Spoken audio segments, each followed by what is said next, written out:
So we got one more, another reveal, and it is another quarterback who was just drafted in this most recent NFL draft. Number 37 is? Drew Locke.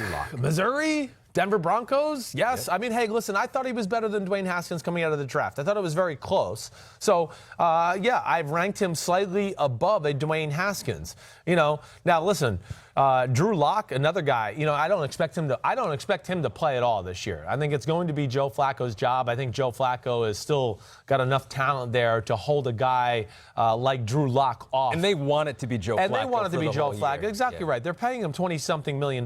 They don't want to pay him that to hold the clipboard on the sidelines. So they're going to give him every right to fail in this situation. And I do think they're kind of building something a little better than people want to give it credit for in Denver, too. But Drew Locke, just getting back to that. Yeah, I see big-time talent in Drew Locke. And I know there was a lot of teams in football who had Drew Locke as their number one quarterback on the board. I mean, we heard that John Elway, had Drew Locke as at least ahead of Daniel Jones on the board. I think he had Drew Locke as the number one quarterback on their board. Wow. So they got him in the second round. But regardless, Drew Locke, there's a number of things I like about him. Again, athletic as can be. I mean, I don't want to say as can be. He's not Kyler Murray or Michael Vick, but extremely athletic to where he's going to run out of the pocket and make some big-time plays on the run or running out of the pocket, setting up, and maybe throwing a laser across the other side of the field. He kind of got that John Elway, Aaron Rodgers type vibe, Patrick Mahomes, as far as when it comes to backyard school type football. He can do that. He is a very accurate thrower, natural motion, very fluid, can get it out of his hands. You want to talk about throwing it sidearm, throwing it, fading away, whatever it may be. The only knock on Drew Locke that people are going to go, it's that experience.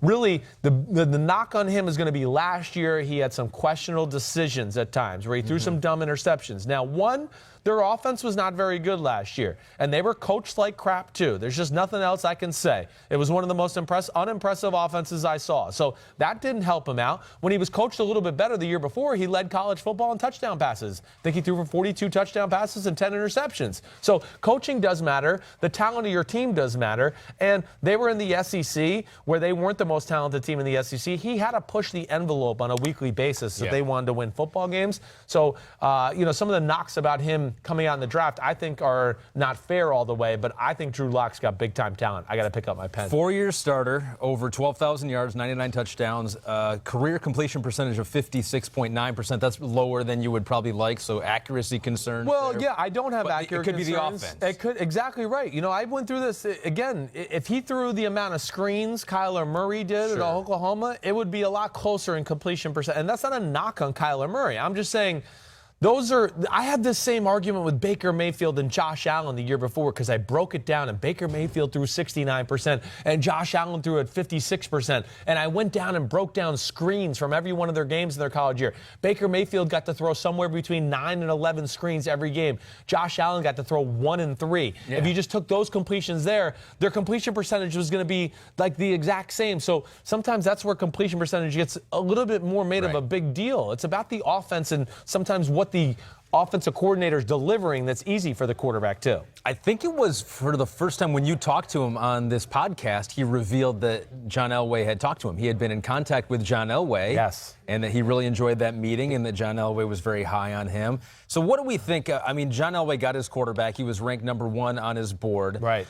What do we think about the history now of John Elway as a GM, because he drafted Paxton Lynch first round in 2016. Right. Trevor Siemian was a 7th rounder, but that didn't necessarily work out. Right. Do we feel like Brock Osweiler. Yeah. Do we feel like John Elway has had more of an issue than we thought he would in finding and developing and targeting those quarterbacks? Yeah. Has it been as good or as smooth as I would have expected it to be if you asked me 6 years ago? Yeah, no, it has not been.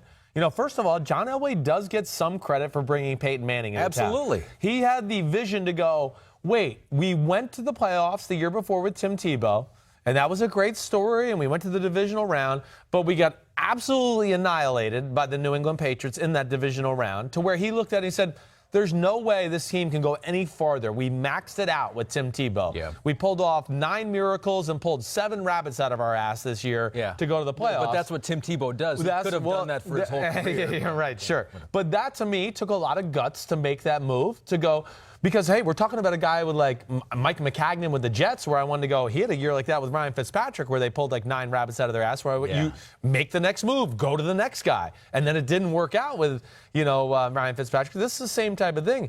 So you got to give him credit for the Peyton Manning move. Okay. Now, yes, Brock Osweiler, who he drafted in the 2nd round, yeah, he missed on that. But I looked, and it still wasn't horrible. No, and it wasn't. And he saved them. And I looked through the drafts, too, and I was like, okay, who did he not draft that later in the draft? There was nobody egregious, there right? There was no one. No. And the only one was, 2016 was Dak Prescott in the 4th round, but so many teams passed on. If you go through it, the Dallas Cowboys passed on him 3 times, and they wanted to trade into the 1st round to get Paxton Lynch. People forget that. I liked Paxton Lynch that year. I remember. I thought it was a good move by the Denver Broncos then, too. So, yes, he missed. So be it. That's it. You move on. Trevor Siemian really is a good draft pick. When you're talking about a 7th-round pick who you go, oh, wait, he's the starter of our team all of a sudden now? Or he's a really awesome quality backup? That was a good pick. Right. So we'll see where Drew Locke goes. I tend to think that this will be a great pick, and I know why John Elway liked him, because he probably saw a lot of his own self in a guy like Drew Locke. In 2012, he could have had, Russell Wilson, Nick Foles, Kirk Cousins, but they also signed Peyton that year. Yes. So, you don't necessarily need, he thought I had Peyton for the next 2, 3, 4 years. So I think that's almost a little bit of a bum rap for Elway. There aren't many egregious...